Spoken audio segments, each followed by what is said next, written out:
7ই মের পর থেকে ভারত এবং পাকিস্তান পাল্টাপাল্টি বোমা হামলা চালাচ্ছে, বিমান হামলাও চালাচ্ছে। এতে দুদেশেরই বেশ কিছু মানুষ হতাহত হয়েছে। এর সাথে সাথে পৃথিবীতে এই প্রথমবারের মতো ঘটল যে দুটো পারমাণবিক শক্তিধর দেশ যুদ্ধে জড়ালো। এর আগে এমনটা কখনো হয়নি যে পারমাণবিক শক্তি আছে, পারমাণবিক বোমা আছে, এমন দুটি দেশ পরস্পরের সাথে যুদ্ধ করছে। কিন্তু এই পারমাণবিক যুদ্ধ কি এতই সহজ? একটা পারমাণবিক বোমা ব্যবহার করার জন্য কোন দেশ কি ধরনের নিয়ম বা প্রোটোকল ফলো করে, এ নিয়ে আজকে স্টার এক্সপ্লেইনস। ভারতের নিউক্লিয়ার ডক্ট্রিন প্রথমবারের মতো, এবং ওই একবারই ছাপানো হয়েছিল 2003 সালে, এটা পাওয়া যায়। সেই সময় যে কটা জিনিস এখানে বলা হয়েছিল, যে কটা উপাদান এখানে ছিল, সেগুলো এখনো পর্যন্ত অন্তত আনুষ্ঠানিকভাবে ভারত পরিবর্তন করেছে এমনটা জানা যায় না। ভারতের এই নিউক্লিয়ার ডক্ট্রিনের প্রথম কথা হলো NFU, নো ফার্স্ট ইউজ, অর্থাৎ ভারত নিজের থেকে কখনো কোনো ধরনের পারমাণবিক বোমা ব্যবহার করবে না। নিউক্লিয়ার ওয়েপন সে আগে ব্যবহার করবে না। এটা শুধুমাত্র তার উপরে যদি কোনো নিউক্লিয়ার হামলা হয়, অর্থাৎ পারমাণবিক হামলা হয়, তাহলে পরে সে যখন রিটালিয়েট করবে, ওটা জবাব দেওয়ার সময়, তখন পারমাণবিক অস্ত্র সে ব্যবহার করবে। প্রথমবারে করবে না।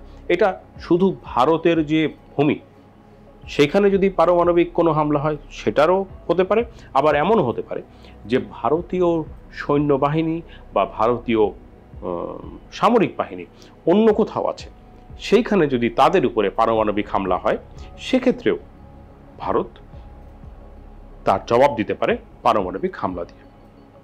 একই সাথে এটাও বলা আছে যে ভারত কখনোই এমন কোনো দেশের বিরুদ্ধে পারমাণবিক হামলা চালাবে না যার নিজস্ব কোনো পারমাণবিক অস্ত্র নেই। এটা প্রথম কথা, প্রথম প্রোটোকল, মানে প্রোটোকলের প্রথম কথা ভারতের যে নিউক্লিয়ার ডক্ট্রিন তার। দ্বিতীয়ত, এই যে পারমাণবিক অস্ত্র থাকাটা, এইটা ব্যবহার করার থেকেও আছে সেই কারণে অন্য লোক বা অন্য কেউ যেন তাকে আক্রমণ না করে, ডেটারেন্স, অন্যদেরকে ঠেকানো এই পারমাণবিক অস্ত্রের মূল উদ্দেশ্য। তৃতীয় হচ্ছে, যদি কখনো ভারত সিদ্ধান্ত নেয় যে সে একটা নিউক্লিয়ার অর্থাৎ পারমাণবিক হামলা চালাবে, তাহলে পরে সেটা হিসেব কষে বুঝে শুনে এমনভাবে করবে যেন প্রতিপক্ষের যে সামরিক ক্ষমতা আছে, তার বিমান বাহিনী, সৈন্যবাহিনী, সেটা যেন পুরোপুরিভাবে বিনষ্ট হয়, অর্থাৎ অনেক সাংঘাতিক রকমের রিটালিয়েশন হবে।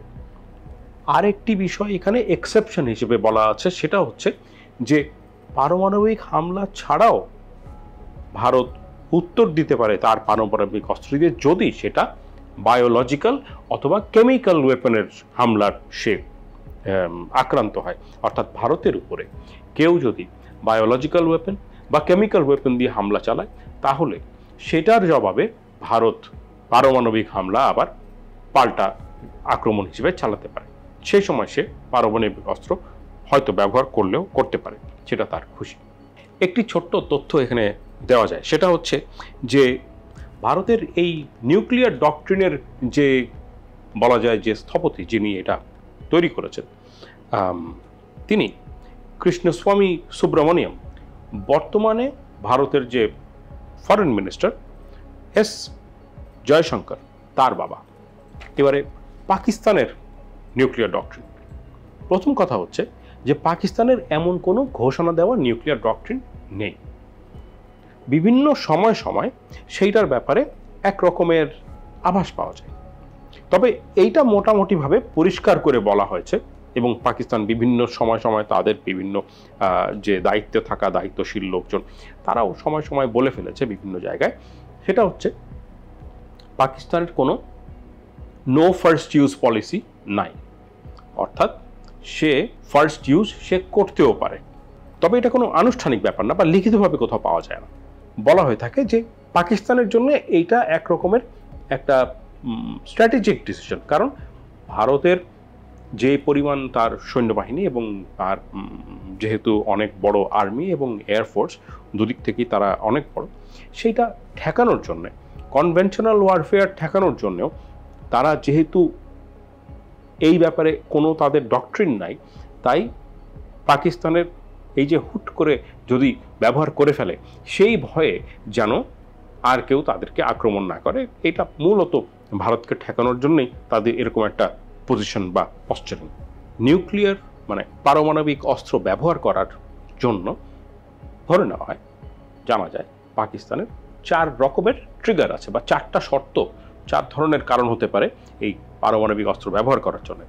প্রথমত, যদি কখনো পাকিস্তান তার অনেক পরিমাণ ভূমি হারিয়ে ফেলে, অর্থাৎ অন্য কোনো শত্রু যদি এসে তার জমির অনেকখানি অংশ নিয়ে যায়, দখল করে ফেলে, তখন তার বিরুদ্ধে সে পারমাণবিক হামলা চালাতে পারে। দ্বিতীয়ত, অনেক পরিমাণ যদি সেনাবাহিনীর উপরে, সামরিক বাহিনীর উপরে হামলা হয় এবং তাদের ক্ষতি হয়, সেটার জবাবেও পাকিস্তান পারমাণবিক হামলা চালাতে পারে।